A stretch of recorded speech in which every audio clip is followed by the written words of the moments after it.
saw that building lean in to the exact position we wanted to and start coming slow. Oh, yes. I remember. I was at many of these demolitions in St. Louis. Just one of the many demolitions Spirtas Wrecking Company has done through the years.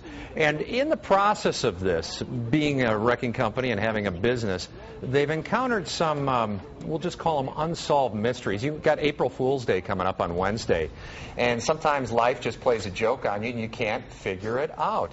We've got Joel Spirtas joining us this morning. Thanks so much for coming in. My pleasure. Thank you, John. And one of the biggest mysteries right here involves this mug right here, your famous Spirtas mug.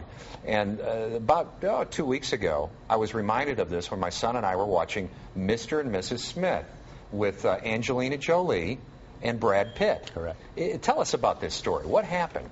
Well, we had these cups made up by a premium company about 7, 8, 9 years ago, and the significance in the cup is that when you put hot liquids in them, the buildings disappear, which was a great. And somehow that cup ended up in the movie right there. And Brad Pitt played an engineer, and so we think that somebody in the movie said, get something that reminds them of a construction site, and they brought in this cup, and we really don't know how it got there, but if you ask my father, he'll tell you that he spent $1 million for project placement. Yeah, that's usually what you do end up paying. Exactly. But he did spend a lot of time trying to figure out how that happened. Exactly, and so we had a little communication with Columbia Pictures, and when they said, what are you doing with our cup? And we said, well, if you want to take the cup out of all the DVDs, we'll stop talking about it. They said, okay, never mind. Maybe we can work out a deal. Yeah.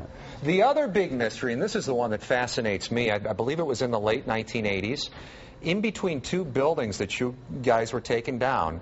Tell everybody what you found. For Century Electric back in the 70s. The 70s, okay. Century Electric building that's now the Blue Cross Blue Shield building. Behind it were two buildings that were joined back 80 years ago.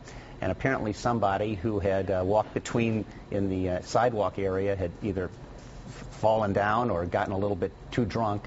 And he was sealed up because several years later, 30 years later, we found a skeletal remains of a guy with a good suit, a nice suit. The suit wasn't... Which you have on this morning. Yeah, that's right. Very nice. Perhaps.